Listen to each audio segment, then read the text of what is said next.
and gentlemen, and welcome back to more TI6 group stage action here over on the fourth stream. We're getting into heat number 2.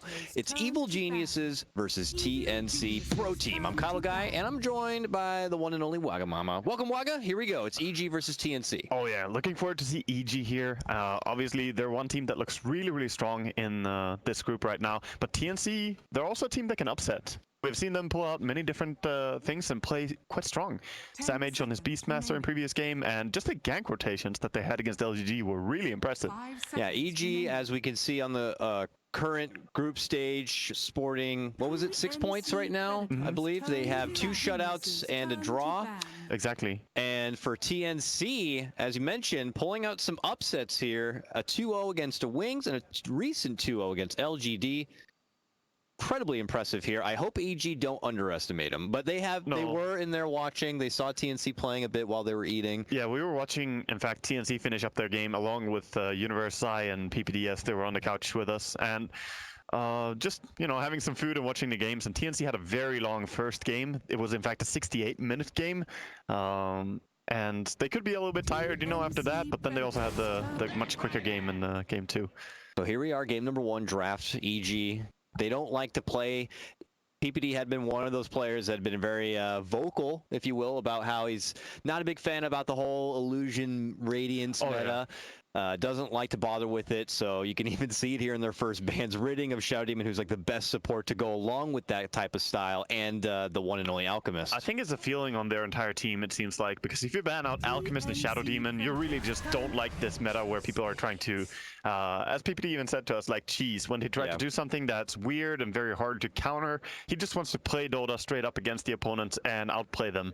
And he feels probably that one of the few ways they can win or can lose right now, 2-0, would be to something they're completely unprepared for.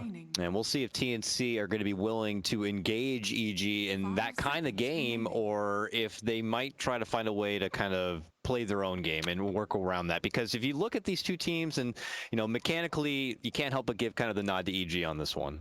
No, definitely. I think EG are the more accomplished players, but TNC have also brought, you know, a lot of impressive plays here to TI. I did not expect them to be that strong in the group stage, and a lot of other peoples have had their eyes opened about what TNC are doing, and they're going to go for it.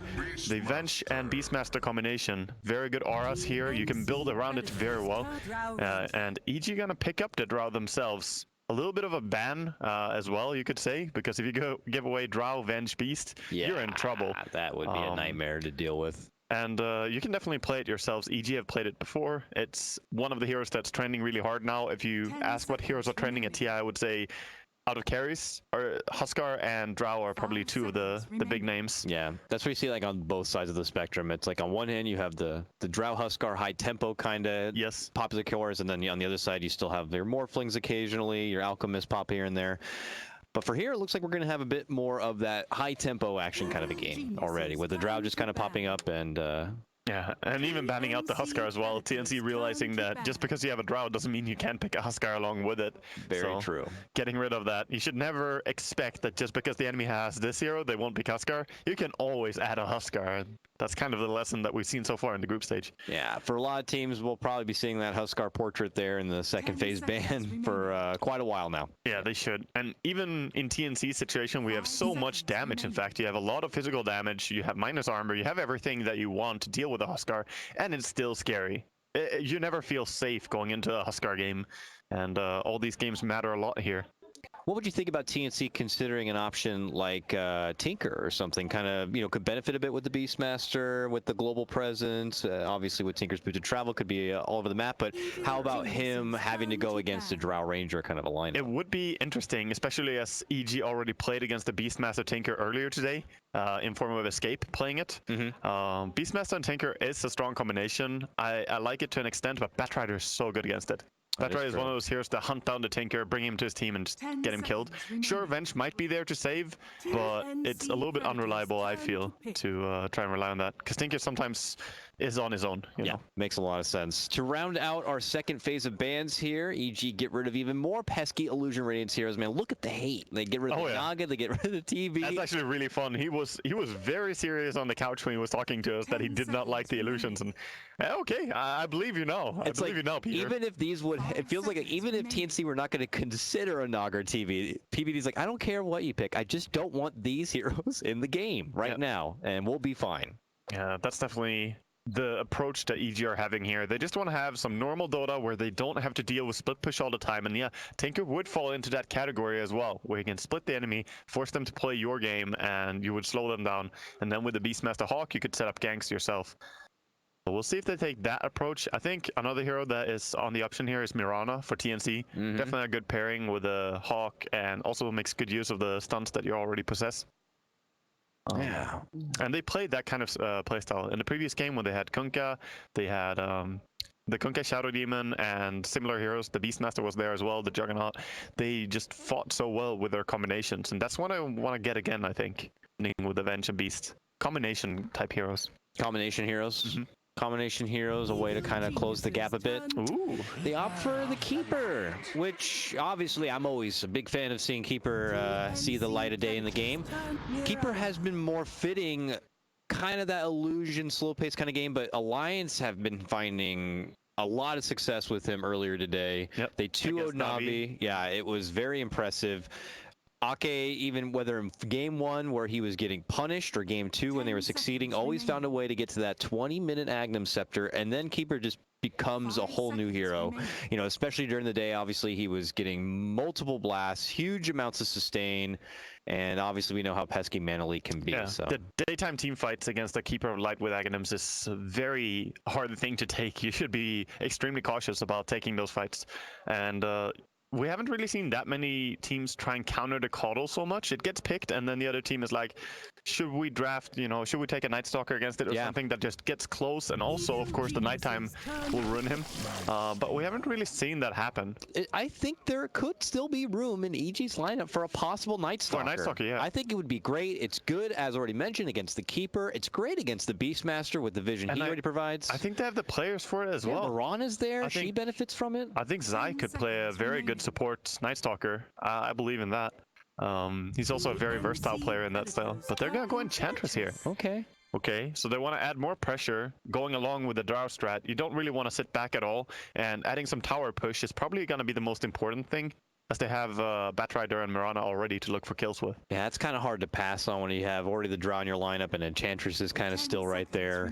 We've seen the potential already between these two ladies. It also helps against Lifestealer. Even though Lifestealer can kill off the Enchantress when he gets close, if he is not close, that impetus will likewise bring him down instead.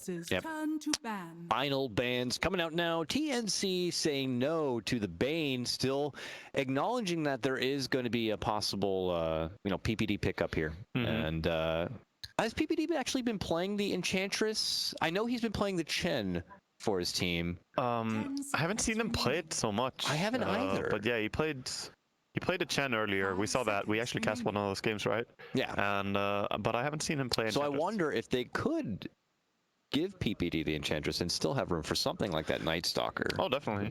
They could go for it. And I don't think Silence would have been bad here even. And the Night Stalker ulti is extremely useful against a team that has so much vision. You have the Coddle, possibly Ags. I mean, everyone will go for it pretty much. And the Beastmaster with his Hawks. You can deny a lot of that vision just by ulting. There goes that Tinker ban.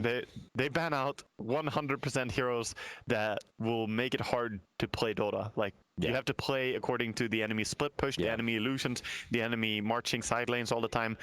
EG's bans are actually really funny to look at. It's just like, we don't want to play that kind of game. Yeah. We want to play our game. Yeah, they're actually just saying, you can have whatever drafts you have in mind that will fight us. Just not these that's five. Fine. Yeah. Ever.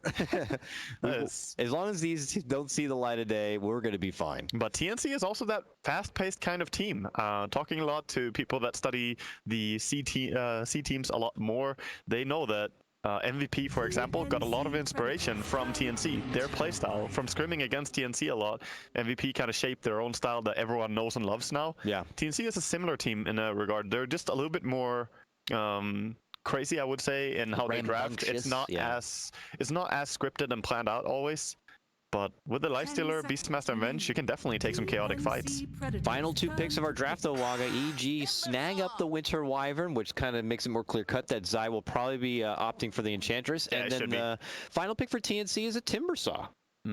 Yeah, I think that's pretty strong with the Coddle as well. You can now chakra the Timbersaw, and that's really, really powerful. You can either double Timber Chain away or have the Whirling Death available again. It's a strong combination for sure. And the ganks are not bad at all here from both teams. Gonna be interesting to see who gets control in the first 15 minutes. Of course, Drow wants to do it though. Yeah, as I was gonna say, because if you look at them both, if both feels that they need to make the most out of the early laning phase. Maybe a little bit more so for EG because, you know, it's just that stereotypical kind of, you have a Drow lineup, you got a clock that you have to play against. And it's not like they're doing the, I guess in a sense, Mirana could obviously be a late game core as your insurance policy, like where other teams we see a Drow plus Medusa. Yeah. Though, I will say it is a Sumail Mirana, and in the past we have seen him opt for more of a spellcaster build than more of a core build. But that was Star Series. That was a different time and a different place for EG, I imagine. Oh no, I have that mini map thing again. What happened? God. All right, so I will apologize ahead of time here. Apparently, I can't click the mini map right now, so I'm gonna have to do it like kind of funny. But I'll make the most of it. Actually, I can't see heroes on the map at all. Oh, I'm reconnect real quick. Thank you.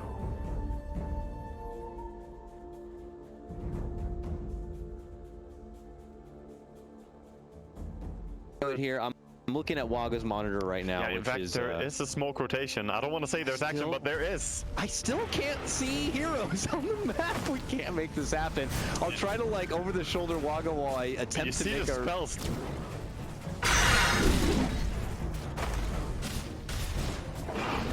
30 seconds to battle. Predators getting chased down, but no one has actually been brought down yet. TNC and EG just fighting a lot. Sticky Napalm from Batrider stacking up a lot. And in the end, Universe is going to be the first one to die. And they're going to try and get PPD as well. 2 heroes from EG here possibly falling on level 1. As Zai will chase that.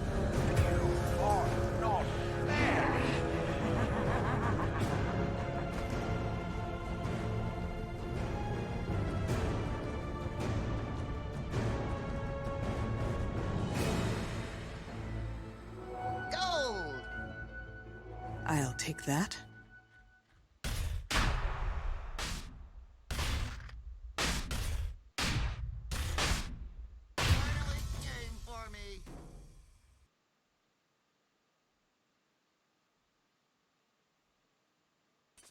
So a lot of stuff happening. Oh, we're in and we see heroes. Beautiful, that beautiful was model. Weird, but we are back. I can click the mini-map. We're good to go. Folks, I apologize about that. It was unforeseen and unpredictable, but we're going to get back into the action now as we get ready to approach just the solid 1 minute mark. We see no real shake-up in the lanes here as Raven will get bullied back. Zai is going to really be the kind of the gatekeeper for this bottom lane. When you have Enchantress and you find a Tormentor so early, the Shockwave is really strong, and you can use it 4 times as well to nuke. It's an incredibly powerful spell in the early game. And for the mid lane matchup right now, one that Sumail should be kind of familiar with in the sense that he's played Timbersaw a fair amount himself in the mid lane. Sure. What do you think about the Mirana versus Timber? It should be a farm trade, really. Unless someone ganks the lane, I don't think that Mirana should be able to kill the Timbersaw, but she has put a lot of damage onto a Timber right now, so if he's low enough HP, maybe at level 3 she can make a play. Other than that, just a farm trade. Yeah, they'll make the most of it here. It looks like TNC have forego the off lane for the meantime. They'll let the Coddle kind of get the free XP there. Actually, I wouldn't mind that if I was Demon. Oh boy, Raven is taking a lot of beating here. Ooh, bottom lane. He's going to have to pop the Rage to try to avoid the trouble. A step in from AU is going to leash the stun. He doesn't have another Hadouken. He's chasing with the lightning.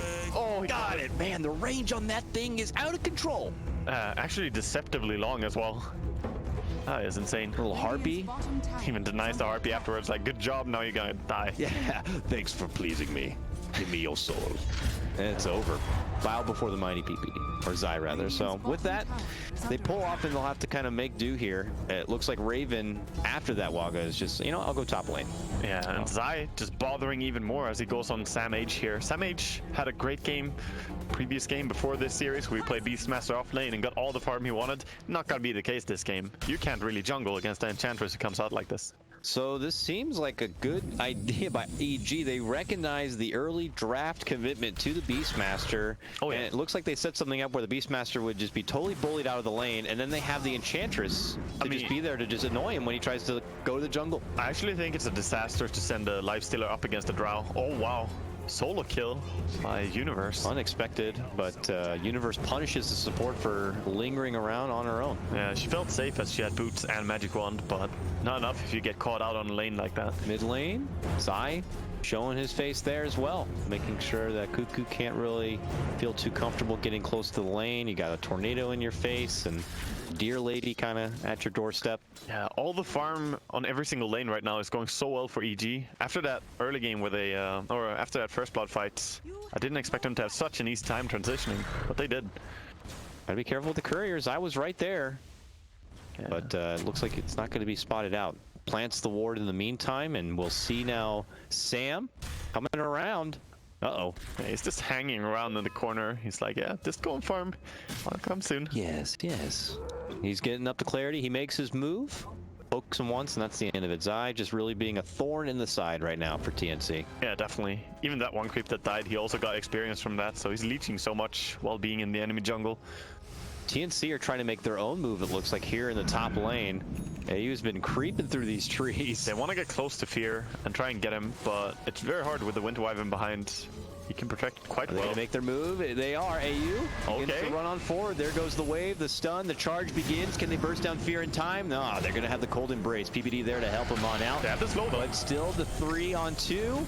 Raven begins to bring out the right click. The secondary blast is gonna be more than enough as AU will pick up the last hit. Universe is rotated from the bottom lane. Demon gonna be forced to try to go for a TP, but a flame break is there by Universe, and Demon goes down. Turns into a 1-for-1 trade, but TNC rather gonna be happy to take down the carry. Oh, definitely. That, and they forced the rotation as well, so really good for them.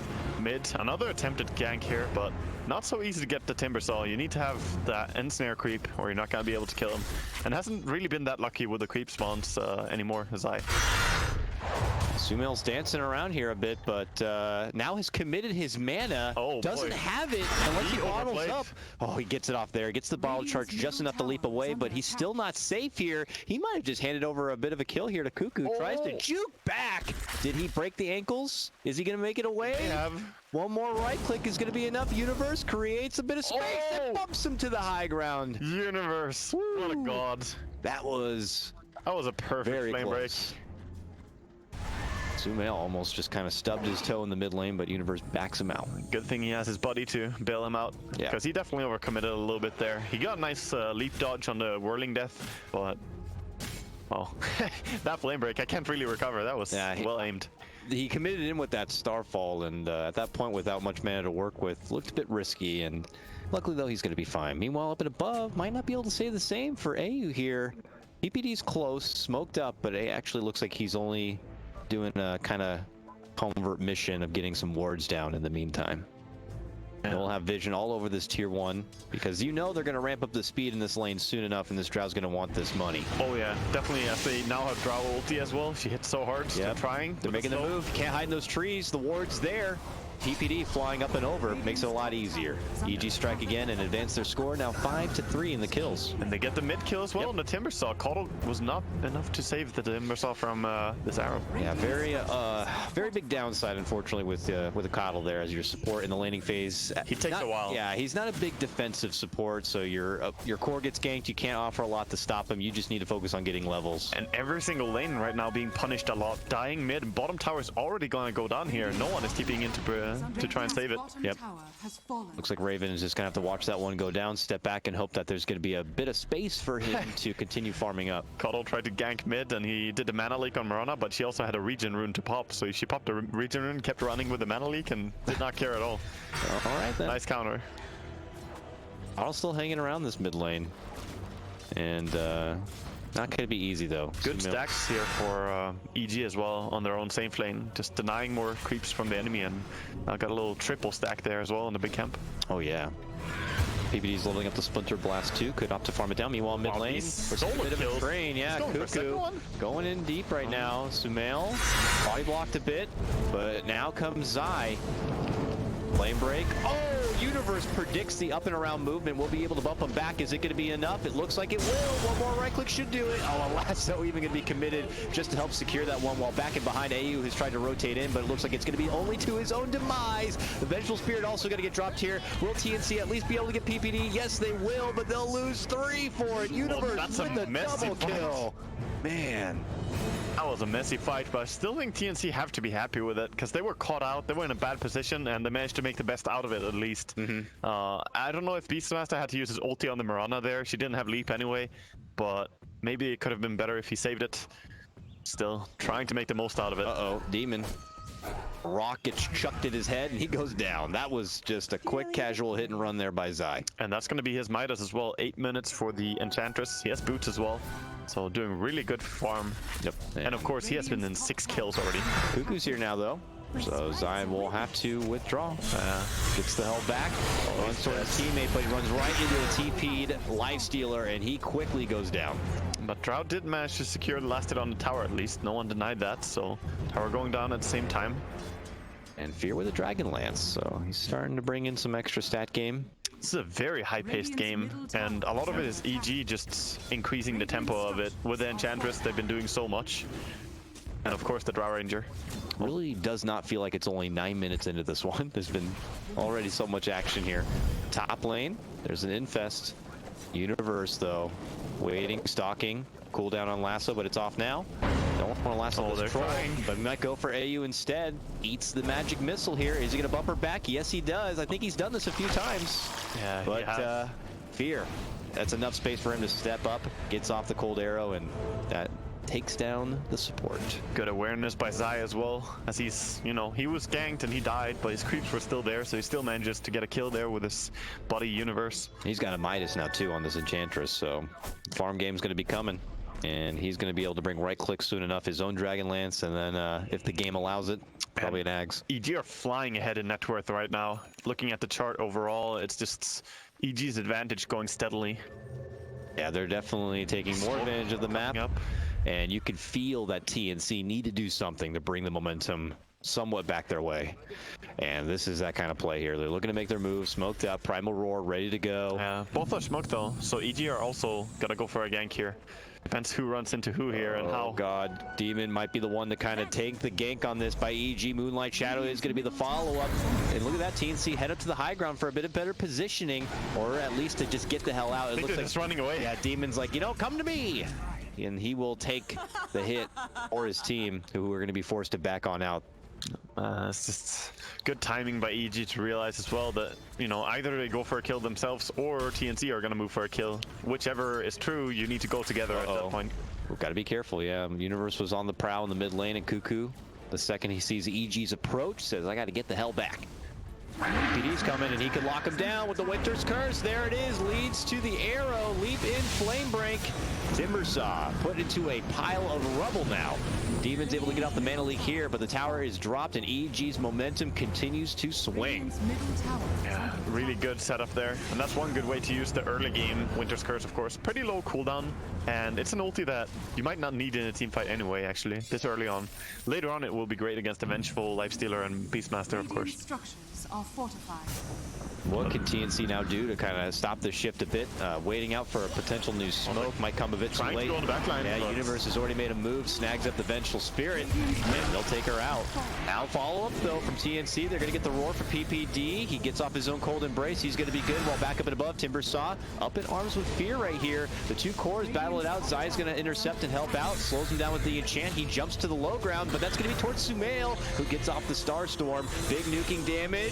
Jumps away, trying to make it back towards his team, and is going to be good. Yeah, just a 1-for-1 in the end there. A lot of people being threatened and had to run away. Very close to Timbersaw being brought down.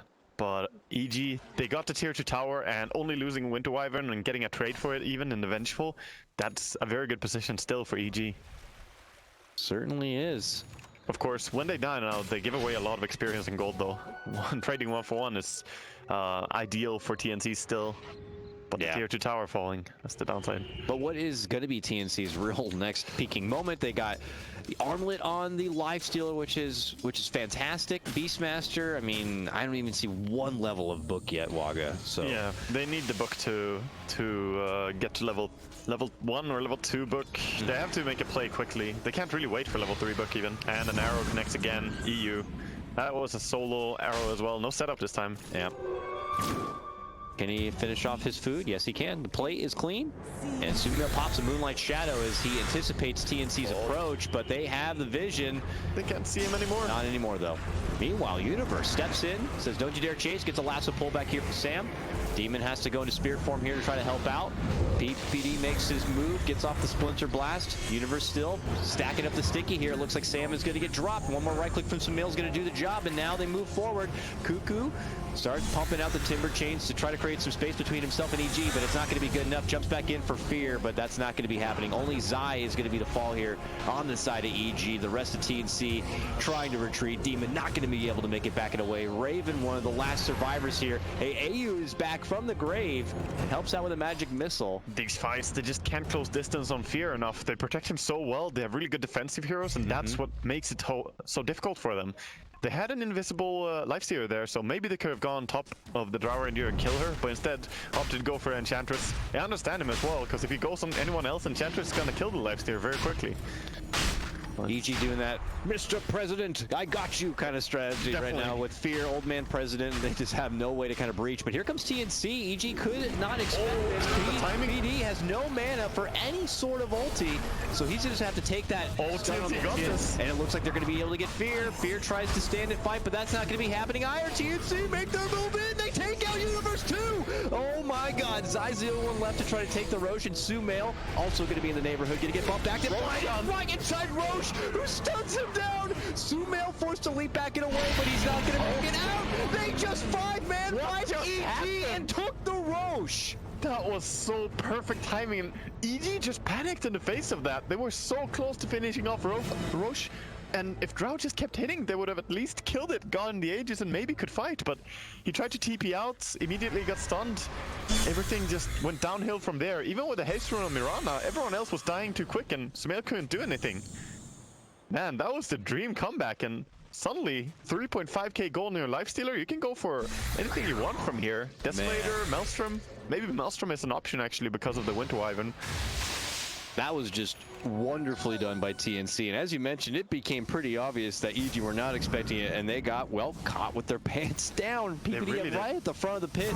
Didn't have the mana to even help out with the ulti or anything, and it was very obvious EG were not expecting that. Yeah, and I love what they did immediately after their fight as well. So they got Roshan, and immediately Coddle just runs into enemy jungle, drops 3 wards, and of course, maybe one of them will get the ward or anything, but they will still have vision of where the enemy are hiding. Yeah. And this allows them to play more aggressively with Lifestealer infests now, and he's sitting in a Granite Golem. Oh, Sumeil making his move for Demon, going to be able to get the singular pick. Cuckoo, he chases Sumeil too far. He could run into EG here, so he quickly pulls off. EG are on the prowl, man. They are not looking to get TNC this game. Now make the move. Cuckoo's going to get hit up from the ulti, while Universe also has his sights pulling back AU, not allowing him to be there for the swap save. Good heads-up play. Sam steps in, tries to get off the ulti, but EG are in a great position to fight now. Too late. Yeah, he might be targeted to the party on this one, and will be able to at least take down Zai, but the rest of EG are there. AU tries to sacrifice himself with a swap to the low ground, and the Universe is not going to allow it. He's already on the chase. 2 stacks are built up. That makes it 3. Don't even think about looking at that bounty road. That one's mine too. Oh, he doesn't have a TP scroll either, so he has to just run. Of course, he can rage off. Oh, he waits. He's able to get that one off. Fine. Yeah, Demon's here now, and that should be good enough, but just like that, EG. Well, TNC were in a bad spot. They tried to make the big wraparound with the Granite Golem. Sadly, he took the wrong way. He should have just tried to play closer to his team, because this is such a high-tempo game. If you leave and are a little bit too far away on the map, then your team might just get caught out. And as we saw there, he had the Aegis, and he came in way too late. If he was there in the beginning of the fight, I think TNC would have taken it. Man, this is really, really close right now, and I think TNC should keep fighting before this Mirana completes the entire Aghanim, but as I say that, I think he's got it. Yeah, he will send it out. Point boosters coming up soon. All right, next fight will be even harder. Oh yeah. EG definitely approached that one really well.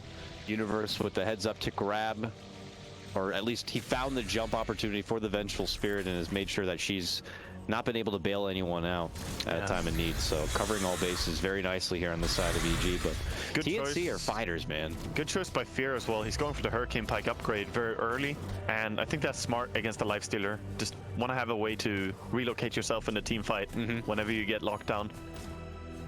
But yeah, TNC with the smoke immediately. Yep, here they come. Making their move, cooldowns are off. EG don't seem to be anticipating this one here. Nearby Zai casually just farming up in the woods, and yeah, TNC see her, and they go in. Zai. Good cancel on the ulti by Beastmaster. He was thinking about it, but obviously shouldn't. Yep.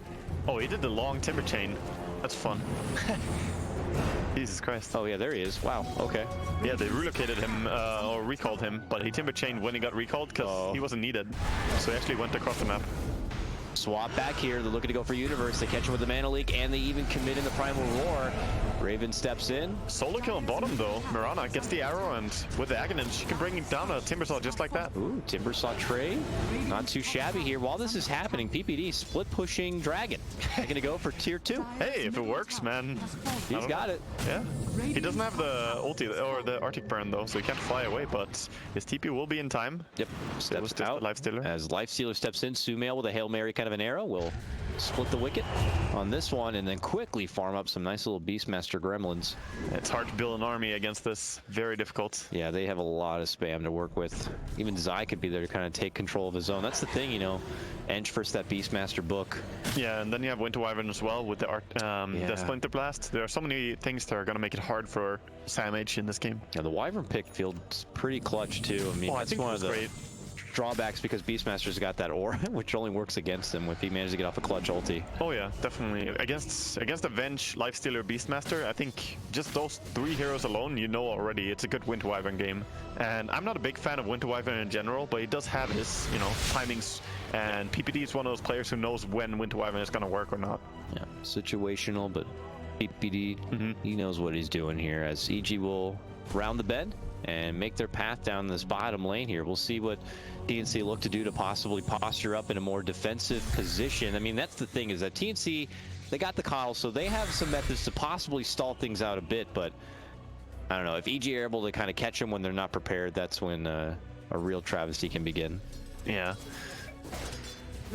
The Sentry Ward just timed out next to an Observer Ward that has been down for 3.5 minutes as well. Wow, that poor Sentry on top lane did not catch the Obs Ward. They're pinging it out now because they want to get rid of it.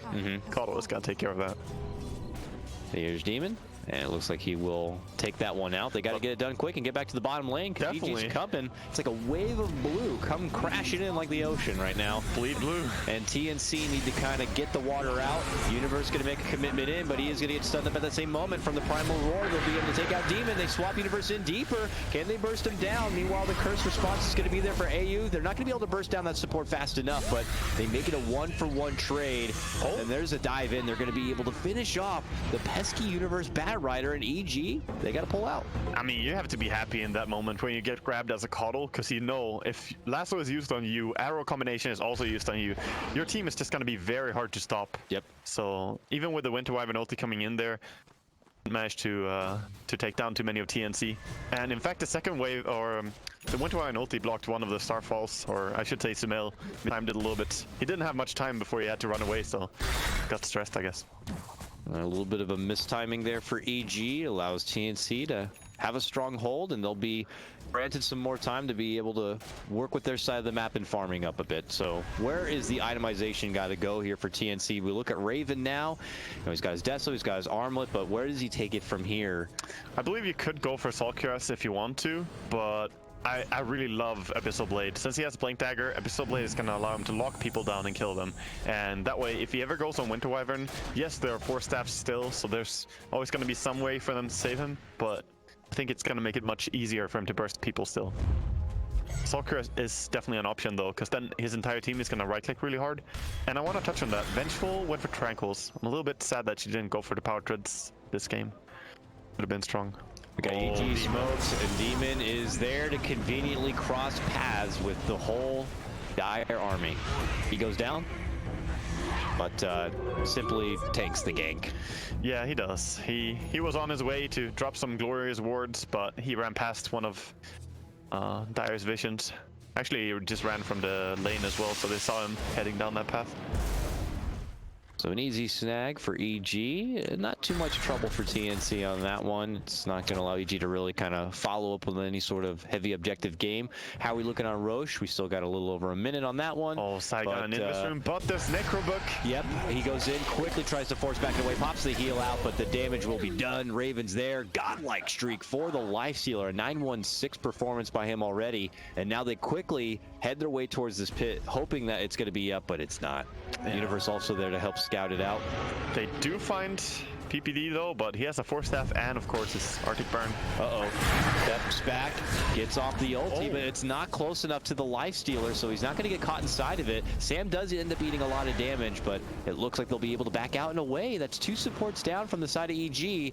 Sumail lobs the arrow, but will not find a target. I love this pipe as well on the side of TNC. Can help mitigate a lot of the damage from the Mirana, of course. You pretty much are guaranteed to have full value of everyone who gets barrier on them. That's the beautiful thing in this game. It's funny, like, not only has she have pipe, Timbersaw got his own hood as well. He's mitigating as much as he can out of that magic damage. They're just realizing that Drow Ranger is pretty much the only physical damage right now. Mirana, of course, she hits a little bit, but it doesn't hurt that much. So it's between the little bit of physical damage from the Drow, the pure damage from the Impetus, and then there's the magic damage of Mirana. That's where you got to deal with. And pipe gonna block a lot of it. And that's where I had one of the question marks in the draft. Is Sumail going to be any sort of backup physical core, or if he's going to go some sort of spellcaster build again? We'll have to wait and see. But look at this, both teams parallel to each other. TNC waiting on that low ground. They have that ward. They could actually see EG there as they head off to the bottom lane. They want to swap. Very close to swapping the Enchantress. Yeah, they almost saw Zai. But in that moment, EG head right back, and they'll see him under that ward again. Look at the vision. I believe they will go for E-Blade this game. Oh, maybe Universe is going here? Flame break, but hard to see this. It's very hard to go against a Vengeful, because you have to grab her no matter what. And even if you do, there's the Beastmaster with ulti, so you might just get held in place. I would imagine at this point, EG have to think that something's fishy, like TNC are tracking their movement right now. To see them like kind of come in and out of the mid lane. That's the one you feel that there's some ward watching you, and you have to get rid of it. Roshan has spawned and EG. Sneakily just go for that. This is where we saw EG get hit hardest in this game though, Waga, so let's see if they can take it down fast enough with that really only hard-hitting fear. Here comes TNC. Are they going to be able to get it done? This thing though, EG have better positioning with PPD and Universe outside of the pit. Will things go the same or will things be different? TNC look to make their move. Demon's going to eat the first arrow of the shot, and now Raven going to get caught into the Witcher's Curse. He's eating so much damage because the Necrobook is doing work.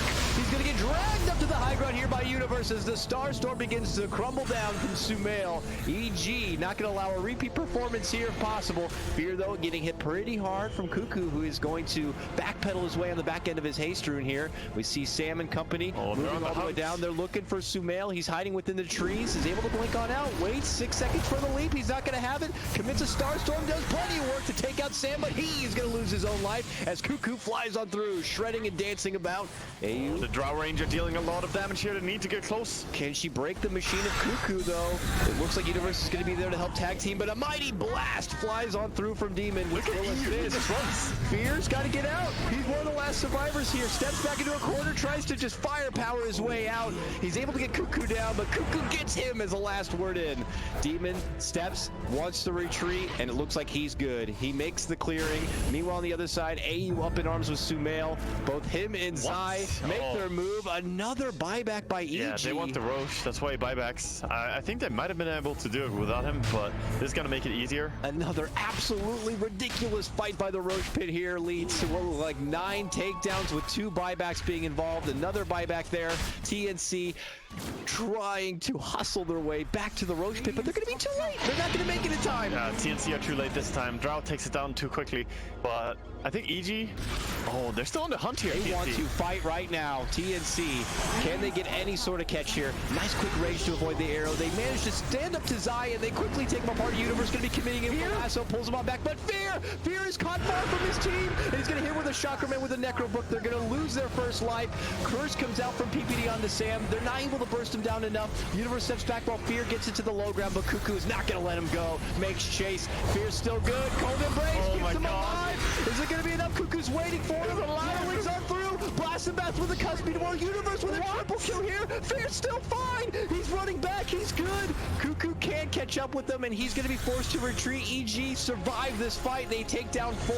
The last man standing is this one here. Cuckoo with 4 stacks, a flame break back. I don't think he's going to be making it too far, and EG have just 5-man wipes TNC. When they were desperate to make a catch, they're not going to get it. And that's 4 kills in a row as well for Batrider. An ultra kill technically for Universe here. A little bit too long between it for Timbersaw, but that was really, really good for him. And immediately after already killing Timbersaw once, he's now dead again. So that's more Bloodstone charges being lost. And you just have to give credit to how good the Hurricane Pike has been for Fear. And the 4 staffs, it's insane that he lived there. He just got flown all over the place. He started in what was such an awkward position, but they're not done yet. EG move in. They see Demon. They lasso him up. They pull him on back. He tries to survive, though. Making it back. Can he get inside? Oh, gets burnt up. Universe mega kill. 5 straight kills for the Batrider. Yeah, so quickly as well. And that's 2.9k gold. He's now happy to start building into whatever he really wants here. I don't even think he needs BKB this game, so gonna be curious if he goes for Lincolns maybe against the Beastmaster, or if he wants to go for something else. Ether Lance, of course, very popular as well. The cast range. We'll see. TNC lost a lot of momentum here. Yeah. Yeah, their momentum almost feels like it was cut pretty much in half at this point. So yeah. Oh, look at that experience graph. Look at that dive. That was crazy. I was just about to say after that fight on bottom that, hey, TNC, they managed to force out a lot of buybacks. They were in a pretty good spot, but then a little bit too late for that Roshan fight. So EG get the Aegis back out and then get to take a team fight with Aegis. And just because of that, they win it so hard. Because else, Fear would have been dead, but he came back from the dead and killed everyone. it looks like Fear is building up a diffusal. He is indeed. It's an interesting choice here. Just really good DPS, and there's also some stuff that you can remove. I believe the mana leak is really the main thing. But it's just great agi, and it makes everyone on his team so strong. Oof. Timber Bomb, top lane, was trying to get a catch here. Might find Sumail, but not going to look to pursue. It looks, well, I say that, but he's flirting around that area, and it looks like they're not going to find anyone, so they'll have to kind of go back to the grindstone here. Definitely. We see Caudle, Demon on the bottom lane, trying to finish up his Aghanims here on the Caudle, but there's a lot of control by EG right now. They're heading into the enemy jungle. I mean, it'd be a nice tool to have for when you're stuck in that unfortunate position where you're kind of waiting inside your base, trying to force back all the lanes and create a bit of space to just grind some farm. But this old man is in trouble. This old man is in trouble. Get out of there. Get out of there. Oh, no, he eats the arrow. He gets forced into the wall. He actually got doubled Hurricane Pikes. That's bad. You know, there's 2 Hurricane Pikes and 2 Force Staffs on the side of EG. I would not want to be Lifestealer against that. So imagine just an old, frail man on a horse gets just shot with an arrow, and then they just shove him into that wall 2 times over. That's justice. That's just... He's done some stuff in his days. Arrow. I know his past, man. Okay. Lead in, AU. Hog tied up by Universe. He goes down. Beautiful pickups here, and 2 heroes who do not have buyback, so you only have your cores alive, no supports. And against this, again, as I said, the quad Force Staff against Lifestealer. Lifestealer has such an issue trying to lock someone down. Dire's top tower. He's going for the pistol, but yeah, too far. EG looking to begin their siege right now. We have Universe still with 20 seconds or so before the lasso is up. Cuckoo's going to try his best to try to slow the momentum of this wave a bit, but with all of that range, I mean, you got the, you know, Zai Hurricane Pike working from the low ground a bit. Fear, of course, with his extra bit of range. Like, they're just able to siege so nicely. They are, and I think EG are pretty happy just slowing down a little bit here to get their items. They have been in an advantageous spot now for a little bit, and they just need to get their items from it. Full Lincoln Sphere completed from Mirana. And I think they're working on maybe a Lotus Orb. Let's see what Batrider is actually going for. Oh, yeah, he's going for it. Yeah, Lotus Orb. It was something else I was thinking about when you were making your suggestions earlier too, so Universe will benefit from the bit of armor in a way to kind of, you know, potentially repel off any scary swap, mana leak, or anything like that. Or when Hex gets picked up later on, and as well against Abyssal Blade, even if Lifestealer is in rage form, he can't really go on someone with the Abyssal Blade who has Lotus Orb on him, because he will stun himself. So, very good item indeed. But EG know that they don't want to overstep their boundaries here. I mean, you mentioned it, the Sumail going for the Lincolns here, which is a great pick, but still not too much damage. Actually, I say not too much damage when you look at his... Oh, he has plus 72. Oh, it's the Drow factor, yeah. Because Drow is building Agi now with the Diffusal build-up. She's going to provide so much right-click damage. Man. Yeah, okay, never mind. Ignore that. Sumail's good in damage. He's got the spam now. With the help of the Lincolns, he could pretty much keep all waves at bay, and with perma starfalls, starstorms, but now he even has the right click to kind of back it up. And it just allows him to play more aggressively as well. The fact that he has Blink Dagger and Lincoln Sphere makes it so he can make more use out of the Aghanims. Uh-oh. I think EG... Here's that TNC were in the area. Sumail lobs the arrow here as they have that ward on the high ground, but they're a little late to kind of catch that pick. I mean, obviously, dream case scenario for a team like EG in this position, but be able to get a solid pick off and then be able to kind of follow it up with that push, but TNC not looking to allow that buddy-buddy system for them. Yeah, buddy-buddy, but they're also really just stuck in their base right now. It's difficult to break free, and I don't believe they have any... They have one smoke. Okay. Well, they can make one play with that, so they're shoving out the bottom lane. Mid lane is pretty fine. Top lane is really good, so they're definitely in a good position to smoke, but they need to get the D-ward down first. And there we go. EU gets the D-ward, and now maybe you don't even want to do it because you just D-warded. It's kind of obvious that you might go for a smoke, but I don't think they have much time. They need to go. Yeah, because now here comes EG on the prowl. Moonlight Shadows out. TNC, get what you need and get out. Otherwise, could be a potential risk, or maybe they're looking to bait out Cuckoo at the front. Maybe. Either way, they're going to make their committed jump. There's the pullback, and he is too far and away from his team for anyone to bail him out. The follow-up's already going to be there as PPD sets up Sam with the Winter's Curse. He moves forward. He gets the raw for PPD. Sends the book that way. Raven's going to help out and get the finish for the Dragon, and now they look back for Zai. Can they muscle him down? He gets the Ghost Scepter off, and they don't have a way to purge it, so he's going to be good for now. Eventually, though, it looks like they will be able to burst him down. Sumail steps in. He gets his own little snipe, finishing off the Vengeful Spirit, and now EG are going to be forced to pull back. Can they make it away, though? Sumail, Lucky Lincolns will pop a bit of damage, but they eventually catch up, and they're going to be able to get the grab. Sumail goes down. TNC pick up another as they take 3. TNC are so tenacious, really. Like, they keep fighting, and they don't give up. I love the way they take the fights as well. Too bad they were a little bit slow on the Vengeful there, reacting to the Batrider going in, so Timbersaw was not something they could save, but he just bites back immediately, comes back, fights, and they take the fight. They'll take this tier 1-2. They scope out the Roche nearby, and obviously he's still going to be down for a minute or so. Get rid of the Wolf and get right back to work. Tier 2 in their way. Double tier 2 is a great payback now for TNC. After using the buyback, they need to get something. And if they get both these towers, that's going to be the Abyssal Blade for Lifestealer. 6k gold now. What happened there, though? It felt like EG were able to make a solid approach, but... It was as you said, they tried to bait with the Timbersaw, and that's indeed what happened. EG probably felt very confident, even if they were going into 5. Oh, they're smoking here, and again looking confident. Sumail is dead, though.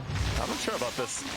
Of course he has buyback, but you don't really want to smoke and take a fight and then use a buyback. Buyback is something you want to use if you have to.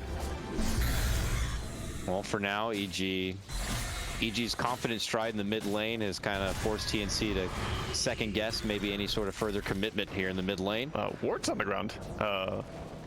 Zai probably wants to steal those. What? Are they baiting them? Is this a strat? I don't know. Okay. They just tantalize some wards out there. Yep. But Zai's like, I'll go this way, as much as I really would love to get over there. He's thinking about heading that way now. Oh, he sees the bird. He takes the bird. Now the bird will scout him out. That's a good steal, in fact. Okay. Oh, whoa, double force. Universe gets thrown all over the place as he snags up the Venge. Benj swaps herself, makes it out to safety here, gets Cuckoo into the fight. Very nice rotation play there from TNC, but EG have already made their move. There's the curse.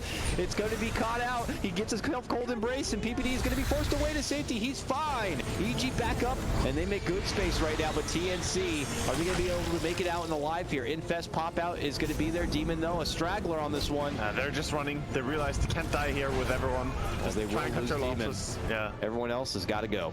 That's pretty fine still for TNC. They got caught in a really bad scenario after that Winter Wyvern ulti. They just had to bail. At least they avoid a full team wipe. But this Roshan is respawning right now. Yeah, EG kind of... And they will scout it. Recognize that. And like, if we take a good fight now, we'll be able to get the Rosh too. And the DD rune as well is there, waiting for them. So that's going to be a super quick Roshan. They could maybe even push with the Aegis straight away.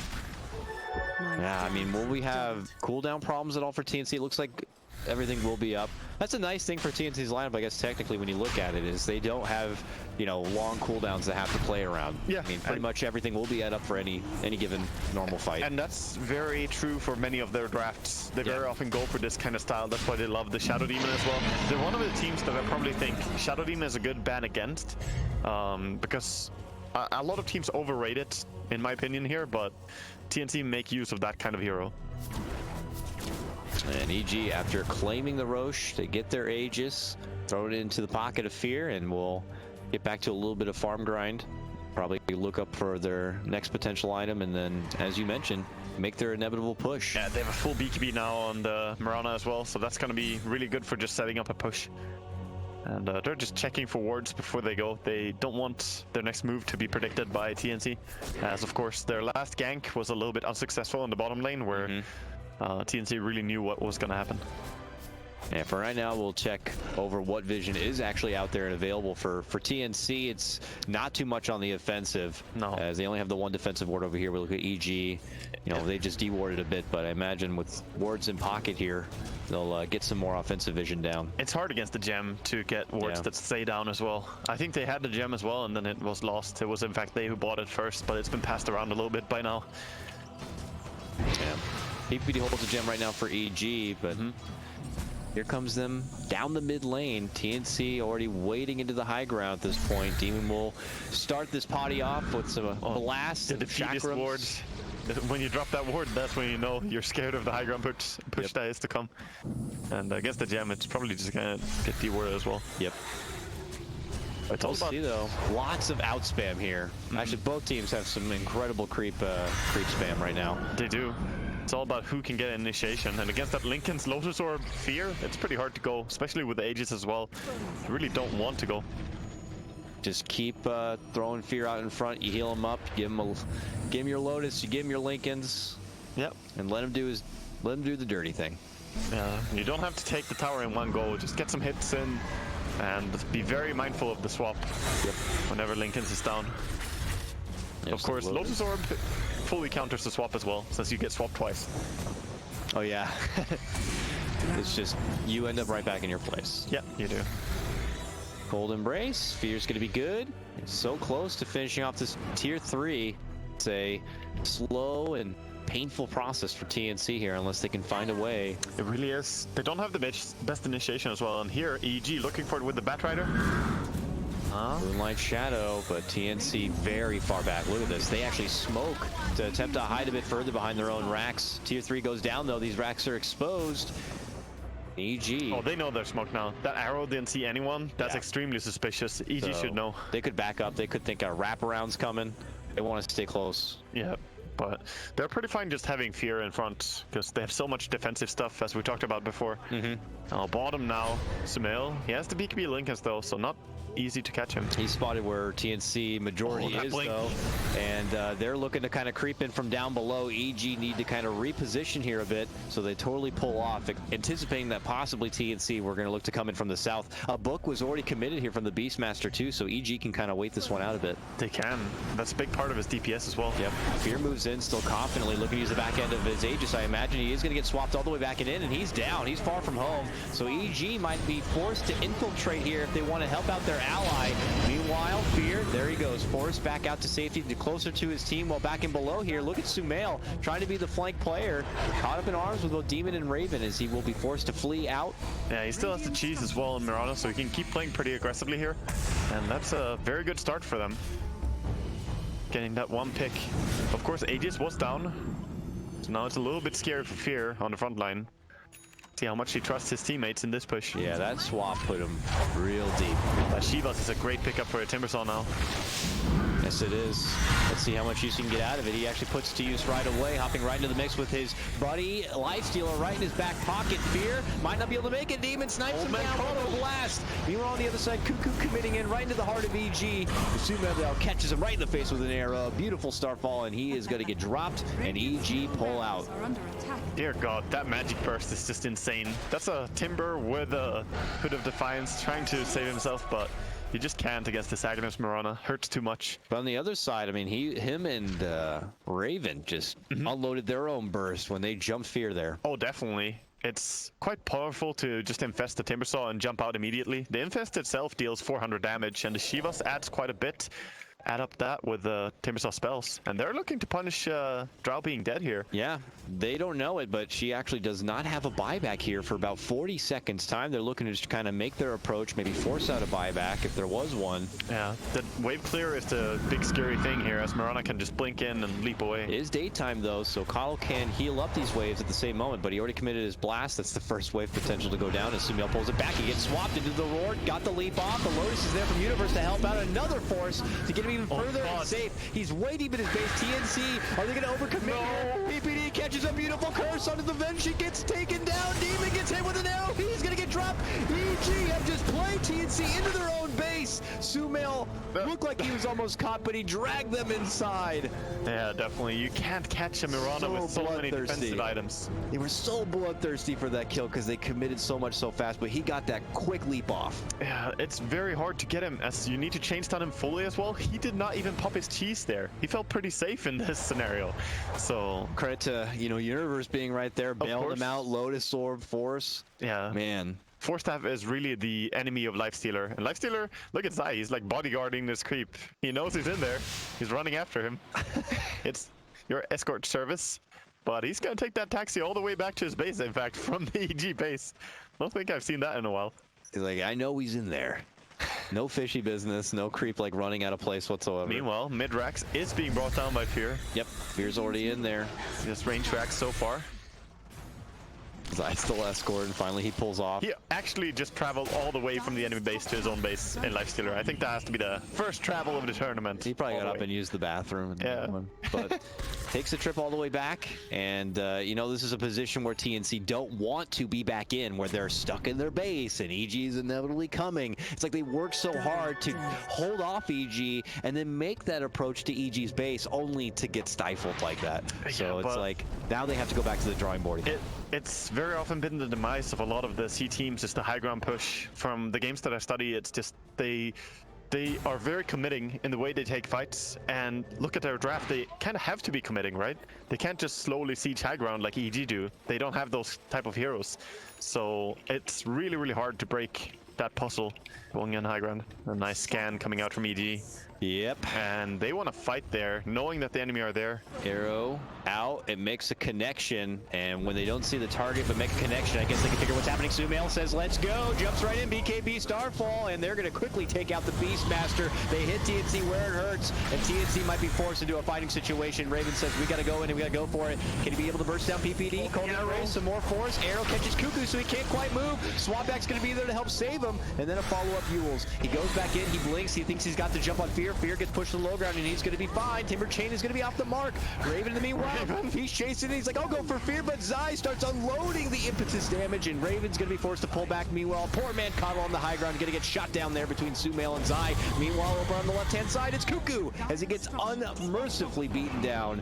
EG, they hit TNC right off the bat, and they hit him where it hurts. Beastmaster taken out of the equation. Yeah, that was just a perfect scan, and the arrow connecting on the Vengeful made the fight quite easy for them. They're also fighting during nighttime, so it's even harder for TNC.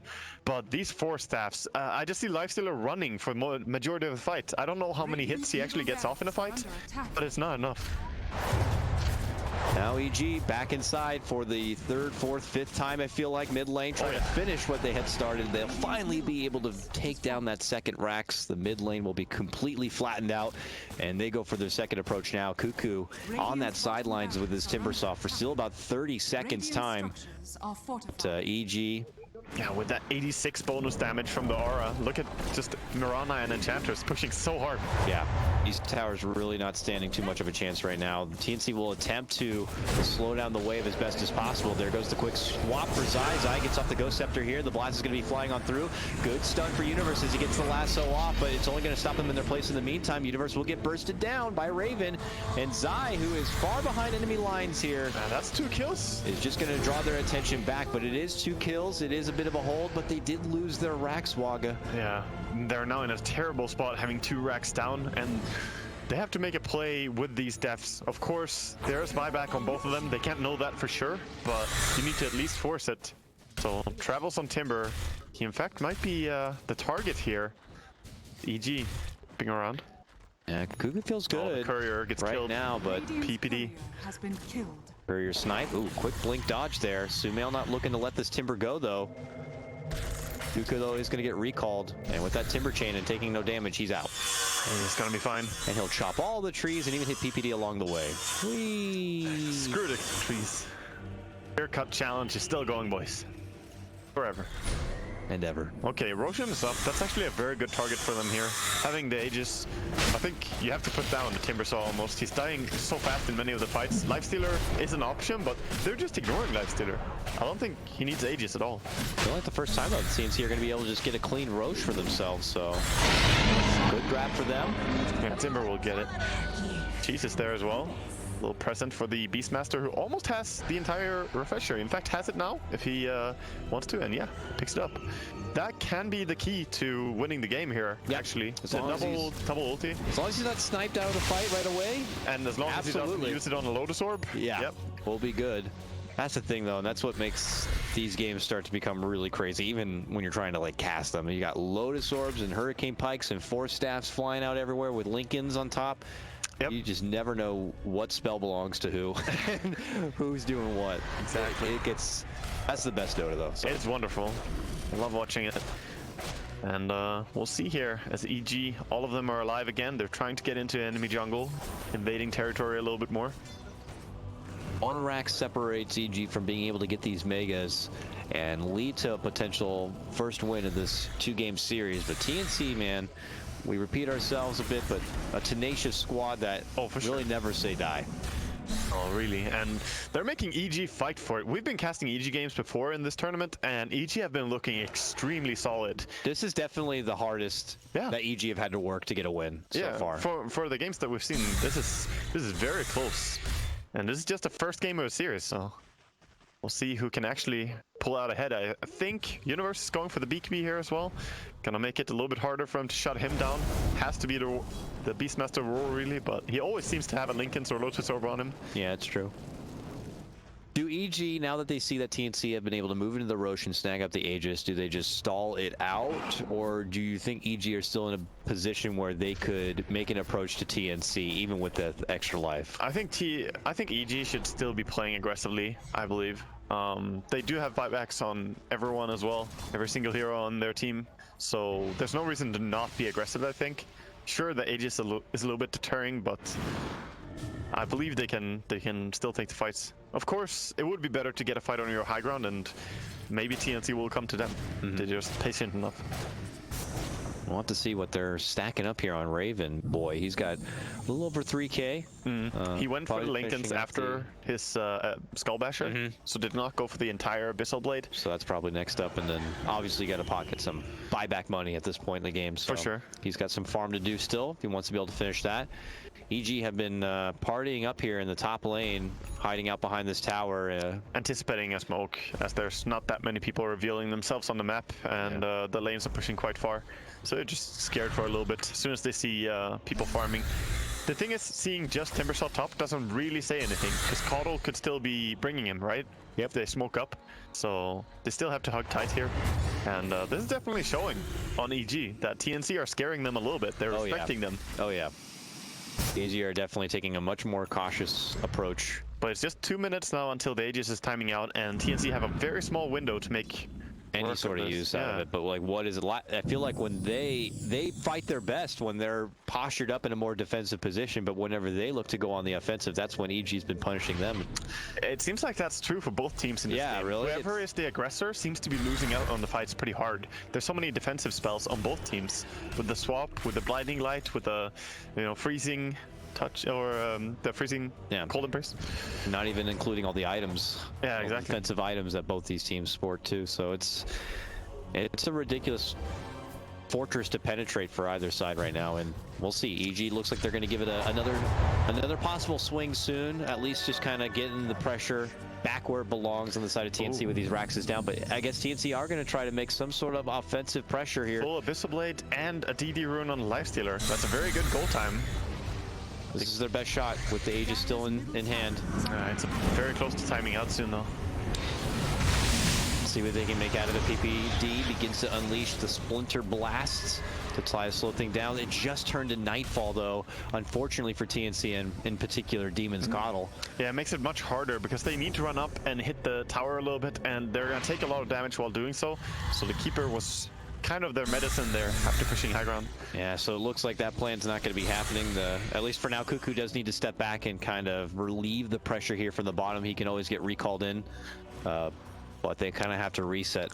I have to say, they make good use of the Coddle in that regard. Just having the Timbersaw split push all the lanes, they can move much more freely than many teams would. So Keeper of the Light is a big reason why they are able to do what they're doing. Something unfortunate. Mirana they're going out. Okay, they know where they are. They're making the move. It's going to be in the high ground, though. They need the arrow to kind of scout ahead of time here, and TNC have already prepped the blast. They see that EG could be coming from that side, and EG don't like it. They don't want to go anywhere too predictable. Don't want to go, even though the Aegis timing was right then and there, so could have been a good time to take the fight, but gonna wait a little bit more. Of course, one team fight at this point could be completely game deciding. Oh yeah, very high tension right now. And even when TNC see EG pull off, they don't want to wait to see what EG could be doing next as a second approach, so they just pull all the way off as well and just kind of get back into resetting these lanes a bit. So that's the thing, is that TNC, that kind of feels very back and forth. TNC are the team with that deficit to their base, so they are, they have less time to work with dancing around their opponent's side of the map. Definitely, and I think they need to just have the Timbersaw all the time split pushing, and they're bringing him in the last moment. They brought him in maybe a little bit early there. They were not really going into an engagement yet, but at the same time, he could have been scared that they're going for the Timber, right? Yeah. So we'll see here a smoke, actually. EG trying to be the aggressor during this downtime of the Roche. Where are they going to go with it, though? It looks like towards the bottom lane. It's been already open, but maybe if they move all the way through. They're saying someone might come for the big camp here. They're getting a ward down anyway, so always when you go for a smoke, having wards with you so you get value no matter what is pretty important. Bird's out. Bird gets taken. I don't know if TNC saw that, but they probably noticed pretty quickly. In fact, it's like my bird's gone. Yeah, he just pinged it out. He's like, I should be seeing stuff here. His eyes using the bird, gets killed, but gets a little bit of vision there inside the base. As EG are in the neighborhood, as I like to say, like sharks in water right now, swimming outside the base of TNC. Most definitely. This butterfly pickup on Fear is really massive right now. They have 2 butterflies. Yep. There's not a single MKB on the side of TNC. So Lifesteer cannot really deal that much damage to the Drow and Mirana anymore. He's gonna have a hard time. Even if he gets close to them, 35% evasion. That's gonna mitigate a lot of his damage. Not very often we get to near a 1-hour game with a Drow lineup after all. No, not really. I mean, for EG, a team that doesn't like playing those kind of games where they're kind of long and drawn out, they're in a long and drawn out game with a Drow, so. Oh, they really are.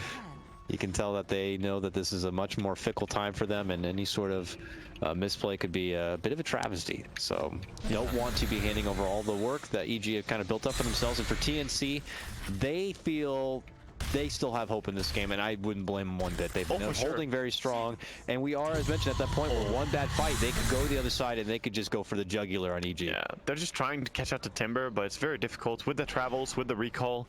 He can just push out the lane really far, and you have to anticipate his movement before. You can't just go for where he is now. And here we see a bold movement, but yeah, not gonna find anyone. TNC hanging tight. Yeah, they don't want to let anyone go too far out. Oh, the smoke pop for TNC though is their goal time. So he's sending Timbersaw up top. He's pushing. And they can go in. Oh, they go in. They're going to spot Universe. He quickly blinks away, man. He was preparing his hand movement for the swap potentially there. But now PPD makes a move. Says the curse for Psy. Ravens come out. He looks to go for the Wyvern here while Demon helps it back with the rest of his team. There's going to be the pullback. Meanwhile, Cuckoo gets in the face of Fear. Fear's in trouble. He needs help from EG, and they quickly get to his aid. Cuckoo wants to chase. Can he get the Drow down? He's still making a move, and he'll get him.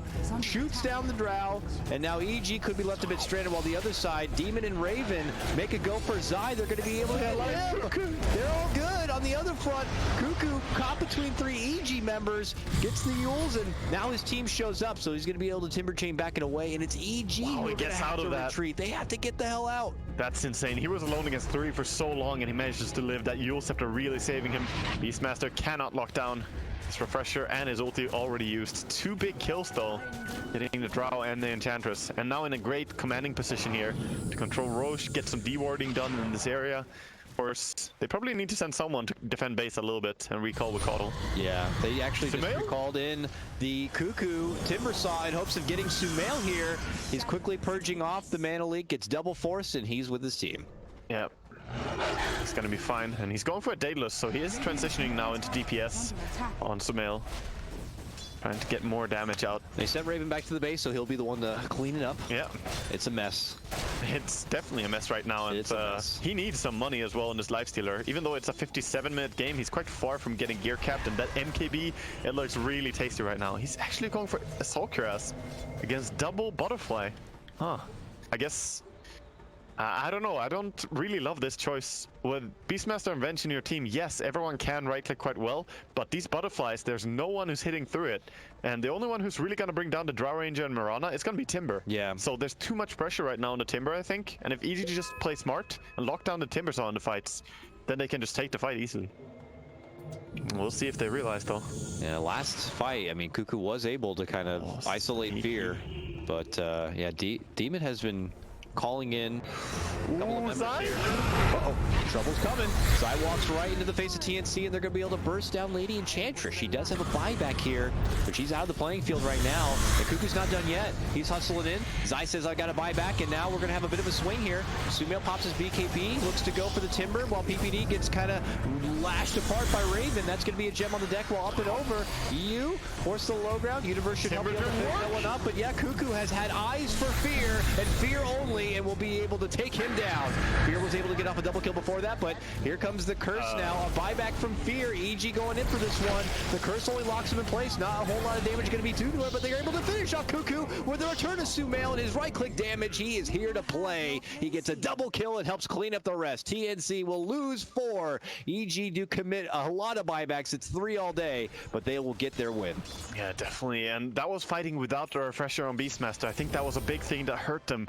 Of course, EG, they need to make something happen now.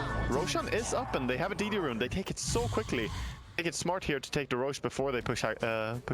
Buybacks out for TNC. Yeah, and they're not going to be able to stop this Roche. No, it's too quick. Not. Too quick, and they already have trouble inside their own baseline. Fear has 600 damage with negative Vengeful aura on him. So he killed Venge, and he carries that negative aura, and still he has 600 damage with a DD. That's crazy. That is actually disturbing. With that fight, EG might have taken this game here. They're only steps away from being able to close this one out. What can TNC do now in hopes of defending? I mean, they have 1 set of racks left here, but no more advantage real outside the base. I still think they can take it, but they have to just sit back in their base. They need to wait out this Aegis. EG are gonna come to him, that's definitely for sure. But you saw in the last fight how they can bring down the Drow Ranger. If she dies, everyone loses that massive aura. The 104 base damage increase. It's just really, really important that they bring her down. I don't know why it says base range damage increased, actually. It's a bonus damage, not a base damage. But it doesn't matter. You can see the effects of it, though. I'm clicking through Zai, I'm clicking through Sumail, and they all hit like trucks. It's ridiculous, and you can see why it's very pinnacle for TNC to be able to isolate Fear and take him out fast. Cuckoo is doing everything he can to do that. Oh, he's doing a great job. I'm so impressed by this Timbersaw, how he gets that close to him and always shuts him down, but sometimes the fights gets too spread out, and Mirana really fiends on these big spread out fights. Same for Enchantress, because they get to pick one target that doesn't have so many friends around them, and they can bring them down easily. We'll see though. Gone over the 1 hour mark now, and just our first cast of the day, Waga, and one we weren't expecting. I mean, based on draft, we felt that this one was going to be done a bit sooner than later, but TNC, a resilient squad, and EG Demon. versus Sweat It Out Demon. Jimmy, be careful. He's doing some He shenanigans jumps the here. word and he's like, oh shit, why am I here? Okay, he should be okay. He can't TP But he's out not going to anything be. though. Yeah, he's not going to be there to blast out these waves. He's actually recalling. Oh, He's like, let's man. go on the back line. Oh Okay, god. he's got Sam here. But EG have already made their move. There's going to be the last one, but they get to swap back on Cuckoo. They're going to be fine. Now look who comes in from behind. They quickly take out PPD with the roar. Cinema Raven makes his move for side. He's going to be able to take him down. Fear's got to run back. Him and Universe get blinded, lighted back and away, and Sumail just leaps out into a good bit of space. But Raven's made his move. He's running in for Fear. Can he make it? Can he make the cross gap for it? He blocks him off in the front, but Fear up and over into the river. He is out of there. He is long gone. I don't think TNC are going to be able to make the catch. Wow, he gets away with just one force staff as against all that chase. Sumail now with the split push as well, saying come back to base. Fortified. Hits the tier 4 a couple of times, and he'll see CPs and gets right back. That was so important that Fear managed to get himself out of that one, because if he died once, no matter if he has Aegis, he's gonna die again for sure. There were no friends around. Crafty plays from TNC. And that's though. insane. He should not be, yeah. Demon pulling in Sam from behind. They made that flank approach. They took PPD out of the fight before he could even realize what was happening. And PPD has had a massive impact in all the previous team fights, so very big. That was a classic Jimmy play as well. Yeah, very Let's nice. just sit in the trees, recall a friend in here. Beastmaster from the trees of Sam Age. Yeah, this just screams Jimmy. Here we go again, Waga. Now TNC stride past and towards the side of EG here. It's crazy. 50 Let's see seconds what they still. can do. They have yet to be able to make any sort of dent in the base of EG. With how many approaches they've had, EG have always been able to make a strong defensive hold. Yeah, really. And Hey, is that Gem? this is again their time. Yeah, there's just a casual gem. This game is, you know, long enough that we're not even surprised by this anymore. What's happening bottom lane? Sumail and Cuckoo Dire's Oh god. trading blows. Sumail's gonna take out the Timber. He is out for 2 minutes. Wow. TNC gotta do this without their machine. That is, Fear recognizes this. He went right in. that is a crazy pick off to get, and that's just his DPS in fact. I don't even think he arrowed him there, because he had it ready off cooldown, so with the Mjolnir, Butterfly, Daedalus, he hits really hard. And he just totally canceled any sort of momentum down that mid lane for TNC. And of course, it's gonna swing the other way now. 1.5 minutes of not having Timber, and I already mentioned how important I think he is to get in and close down on Fear. Yeah, EG are beelining it now towards the side of TNC. TNC will try their best to get these waves back, but without a Timber to defend, and without Fear having to worry about a Timber defending, this is bad for TNC. And there goes Universe. Oh, the He gets his Aghanim. but he goes right and gets hit in the face with the Primal Roar. Sumail also hit very hard. He goes down. Dear God, this lifesteal. But look at the rest of EG. They've actually already made the move for the top lane. That's Megas. If they can get him with a blinding light, we'll hold them off. But it's going to quickly cancel out with the help of the Manta there from Fear. He gets the job done. The Megas unleashed now. They need to catch anyone. They have the swamp. No, they don't actually have it available. Chasing after, got a stun. Oh, that was close. That was really close. But now in a mega scenario, it's still not automatically over though. EG still need to win one big decisive team fight because they can hold megas. They can't hold Megas. They got a quite a farm Timber Saw. We're here all day, Coddle guy. They got Coddle. They have ways to stop the Megas here, but I don't know. EG, I'm sure have been in this position many a time before. Yeah, I would say that they're, you know, of course, the ones that are most likely to win, but after we saw them jump there on bottom lane, with the Aghanim's grab of the lasso, I thought they could maybe bring someone down with the Mirana, but no, Lifesteal just turns that around, kills them extremely quickly with the Abyssal Blade. TNC are still in this. Never give up. And this is only the third, I believe, game today that's gonna hit the 68-minute mark, it seems like. That I have seen. Yeah, Might it's have been a day more. of some long games already. Really? Yeah. So Raven will quickly get the pressure off their base. They walk back out and we'll make do with it. And I guess if you're EG, your safest approach is stalling out for the Roche, maybe getting the extra life and giving it another try. Yeah, you need to get the Roche now as you put yourself in this position, dying and buybacking with the Mirana. I don't even think he wants to carry the Aegis though anymore on Mirana. Maybe he drops the Lincoln Sphere to carry it, because the risk of him getting picked off is pretty overwhelming. so many disables now that can pierce the Lincolns. Just, you know, the Beastmaster can always just roar twice. The Abyssal Blade and the open wounds. This is a scary game right now. And it's not even really, even with Megas, it's not even one-sided. I mean, this is where the graphs become pretty damn irrelevant at this point. Yeah, the graph doesn't really matter anymore. I don't think that's... I think the only thing that really matters anymore is the buyback status of different heroes and then individual item pickups when someone gets a big item. Sort of what I look towards in a late game scenario like this. Still lots of money in the pocket here of EG. Zai is also getting pretty damn scaled heavy on his Enchantress with about 5k gold. They're kind of starved. Reserve. They're kind of starved on the side of TNC. They need 1100 on the Lifestealer and 1400 on Timbersaw before they can afford their buybacks. And being against Mega Creeps, I mean, you get 30 gold right now, 31, 35, something Feels between like that. nothing. It's not much money, in fact. And of course, EG using all this time to farm up the entire jungle, much bigger bounty. Oh yeah. Full loot for them as they just scavenge the whole map, and TNC just kind of funneled into a bit of a corner, playing a bit of a tower defense game. The only plus side, I guess, is that you always have farm delivered to your doorstep. You don't have to walk anywhere for it, you know? It's right there. Yeah, but the enemy always knows where you are, too. It's like, we know they're there. We don't have to worry about them making any sort of spontaneous movement. But I say that, Cuckoo is far from home, very far from home, and is at risk. Oh no, Cuckoo, not like this. I mean, they have Curse and everything waiting for him. They'll wait. There's an arrow. Reverse, arrow, lasso, and the real heavy hitter in Sumail shows up. 90 seconds. He does not even have the Bloodstone anymore, so his death time is so long. 99 seconds to wait. Okay. They're gonna smoke. They're gonna take the action to them. YOLO! That's the most unexpected thing. But they did see fear. That's why. They know where he is. Okay.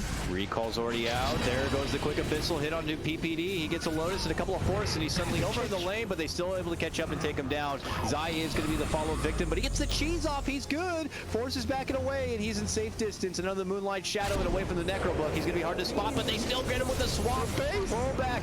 And as this all happens, you're right. It's Fear. Old Man Fear inside the base, shooting down the tier 4s. TNC, it's cute moving in the top lane, but eventually you got to make your way back to save home. Yeah, and there might be Re going top as well as he refreshes here on Sam H, but he's been spotted. It's like, just roar him. Oh no, he roars the Lincolns. Oh, it goes from bad to worse. It's bad. It's real bad. He should just have let the Caudal bring back. He would have been fine. He has buyback though, but he doesn't have that roar anymore. And without that, tier 4's going down. Fears, illusions begin to go to work.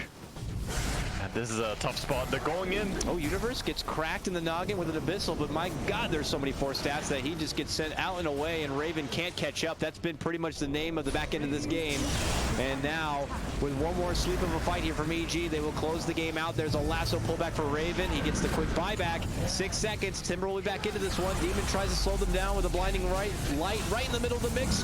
Venge will get dropped here. Looks like they're trying their best to hold here. Universe wants to go for the base here. They're bursting them all down. They got Universe. They've actually been able to hold. They keep them back, and they'll get Zai too. Oh my God, they're so close to being taken down. Sniped by EU on that one. And EG just scratching their heads like, oh my God, we were so close, but now 800 life or so left on the Ancient. And they don't have buyback on Sumail still. That is one of the big things. He has 80 seconds until he can buy back, 90 seconds until he respawns. And they're just gonna buy back immediately. Ready to go. They want to make use of this Radiant's Ancients being so low HP, I think. Make a play. So what do you do? What do you do? You're going against TNC. They're all alive. They don't actually have travels on Fear. So I don't think he can do much. I think he's stuck in his base. It's just putting it on cooldown, I guess, sooner than later. Yeah, that's a good mentality to have, actually. When you know you're going to get forced to buy back, it's better to use it as soon as possible. We have a pause here, and apparently one of the microphones is messed up, Fears in particular. Kind of a critical time if you want to be able to communicate with your team, so can't really blame them for that. Yeah. But, yeah, this is going to be a very fickle kind of a play. How cheesy can you play this one if you're EG to try to... I don't know. Do you go for some sort of crafty behind the back play here to just close the game out? Is Glyph already committed too? The Glyph was used by Radiant, yes. They had to use it to defend, so it was really just everything, tooth and claw to defend that. But now both teams are ready. I think TNC They're just gonna make a play for it, try and get to the enemy base here again. Of course, a little bit scary as the double buyback comes in, but with Mirana dead, I don't think you have to worry that much. Let's see if they can even get there, though. It's quite an army of Megas to even push out this lane unless you're one of the select few who could easily clear out these waves. You're going to struggle a bit. So... yeah, and Vengeful was scouted taking this Invis rune, so she shouldn't be able to surprise anyone with that either. Looking for anyone she can catch, but this is nuts, man. This is a nuts game. 71 minutes in. EG have Megas. They cleared out every freaking base structure inside of TNC's home. EG also have that one wave bottom that's pushing in. I think that might be a dangerous one. Uh-oh. Benj, gotta be careful here. They catch over the silence too. Lasso connection with the Axe from Universe pulls both supports back inside the base. Raven's gonna pop off right now. He looks to go for Zai. Now they put their focus on for Fear. Fear is able to get the one quick shoot down, helping on that Vengeful Spear. Backs up it towards the fountain. TNC committed too hard inside of the base right now. Goku cursed right in front of the fountain. He's gonna get kited about. He can't really move. He goes for the ambitious TP out, but he's not gonna be able to get it. He does have a buyback this time if he wants to sport it. It looks like he will. Raven's already on the way out. TNC are able to fight inside the base, but they can't do anything about it anymore. Raven shot down, out for 2 minutes. No buyback for him.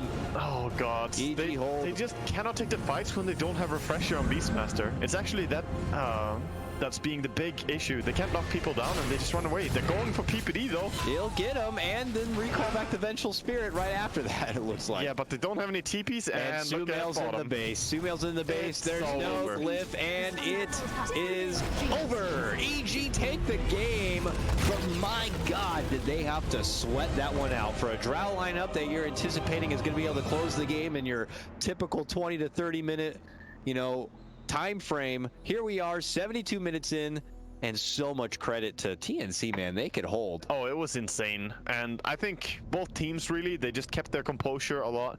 And I can't really blame TNC when they go high ground. Both the times they kind of overcommitted, but that's the only way they can push high ground. They can't just siege. So it was a struggle. And the fact that they didn't have Refresher on Beast